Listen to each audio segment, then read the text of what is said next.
question. Kung pwede daw po mag-promote ng ating mga RFOs na pinoprovide ba ng DA for free yung mga GM crops or planting materials. Na-mention na po na ang available lang po right now is yung corn, yung GM corn na product na yun. We have the National Corn Program po. Sila po ay namibigay naman po ng both yung non-GMO and GMO corn. So, pwede po kayo maki-coordinate sa mga corn coordinators po ninyo sa inyong mga regional field offices. Yes po, kasi selected regions lang yung mga nakaka-receive ng GM corn. There are still regions na non-GM yung corn na nare-receive nila. So, yun po. I hope that answers that question. Ma'am, meron din pong follow-up question si Ma'am Vida dun sa discussion kanina. Hello po, sirs. From Ilocos Region po. Vida po. I-support ko lang yung request ni Ma'am Love ng Bicol Region regarding sa IEC materials kasi di po ba we were called here as communicators para i-support yung promotion ng biotech. Ang problema kasi sa biotechnology kami, hindi kami technical, so nahihirapan kami na i-communicate kasi may mga radio programs din po ang mga RFO, sir. So that's a very useful platform para i-disseminate yung information about biotech. Kaya lang, nalilimitahan kami kasi minsan kami nag-handle ng radio program so we can sana discuss yung subject.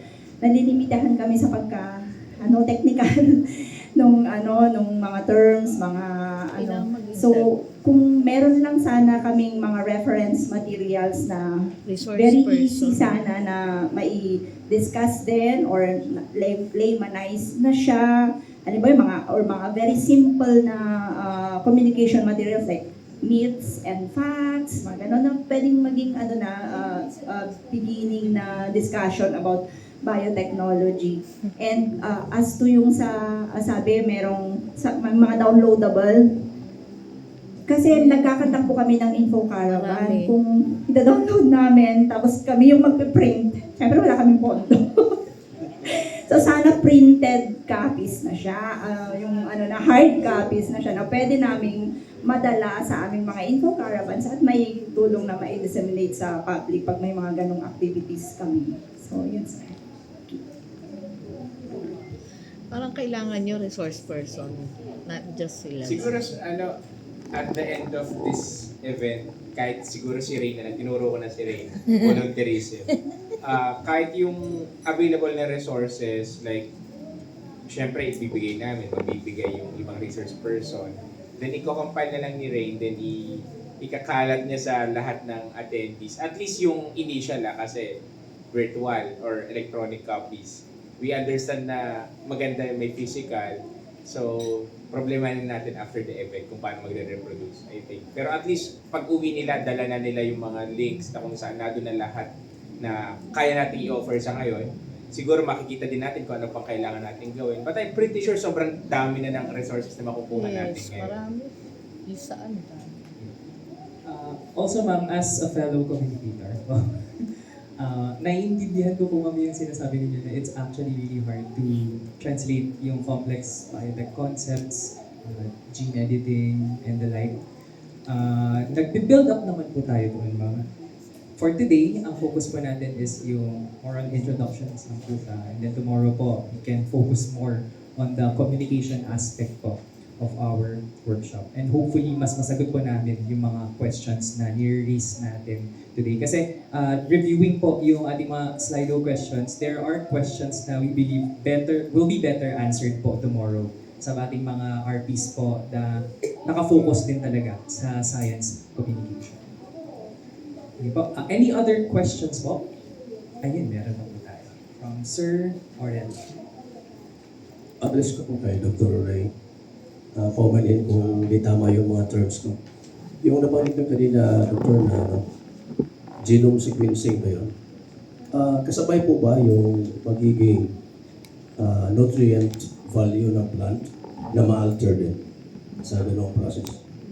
Genome editing po. Okay. Yung genome sequencing po, wala tayong ginagawa. Basta binabasa lang po yung sequence, walang ginagawa. No? Whereas yung gene editing, yun yung change natin, yung DNA sequence na yun. Yun. Oo. So nakadepende po yun kung ano yung, kasi as of now, marami na mga na-publish sa literature kung ano yung mga genes na nagko-control halimbawa sa plant height, sa disease resistance na to. So mamimili po tayo sa mga papers na yun kung ano yung gusto nating i-tweak o i-change. So for that particular trait, yun po yung actively i-modify natin dun sa sequence through gene editing. Then change na po yung itsura niya. So merong tendency, Doc, na mas tataas yung nutrient value or mas bababa dahil sa alterations na nangyari.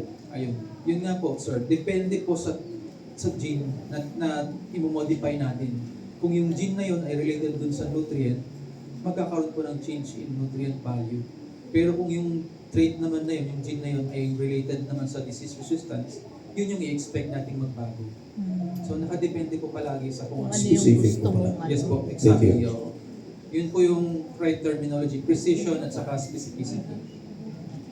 Thank you so much, sir. Kung ano Additional questions po before ko po itanong yung ating last question for today. Anybody else po? Ayan, so for this question po, directed po siya sa ating mga DA personnel. Ito lang po, very simple. Ano daw po ang pagkakaiba ng offices na nabanggit? DA Biotech Program, DA Biotech Center, so that includes po yung Crop Biotech Center, Fisheries and Livestock. We also have the Bureau of Animal Industry Biotechnology Program and BPI Biotech Offices. So, ano daw po yung pinagkaiba? Bibigay ko po kay Ms. Mars. Let's go, Miss Mars. Dami pala ng office. What's his belly? May biotech sila sa dulo. Ayan. So yung BAI and BPI Biotech, sila kasi ay yung mga units within the regulatory offices ng DA. So sila yung in charge doon sa regulations ng ating biotech products. So si BAI and BPI. So pagdating sa plants, crops na GM product, ayan, dadaan siya kay BPI. Sabi nga ni Sir Raymond kanina, sila yung central na, hindi naman repository, parang sila lagi yung entry point. Ayan. Tapos pagka feeds naman, doon papasok si BAI Biotech. And then si DA Biotech Centers, sila yung mga centers natin na hosted sa tatlong institutions, sa PhilRI, sa PCC, at sa NFRDI. Sila naman yung mga research arms ba sila? So sila yung nagko-conduct ng ating mga researches on specific sa biotechnology naman. So kagaya ni na Sir Ray, for example, so nag-expand na sila, hindi na lang siya sa rice, kundi sa various crops, tama ba sir?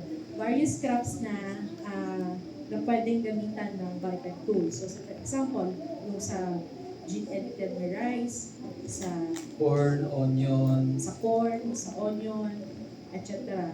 So, yun. Then, of course, si livestock, ganun din yung focus nila. Focus din lang din sila sa biotech research on livestock, as well as sa fisheries. Tapos, si DA Biotech Program Office naman, ay hindi, parang more on the developmental side, ang kanyang focus. So, aside sa funding, doon lang siya sa developmental side. Hindi na siya nangingialam sa regulatory. Kasi ibang opisina na yung may mandato na maggawa doon sa regulations. So, anything that will support doon sa regulations, policy development, etc. na doon si DA Biotech Program Office. So, yan lang po. Kasi Any other questions po before we adjourn for the day? Wala na, going once. Twice. Okay. Palakpakan po natin ang ating mga research.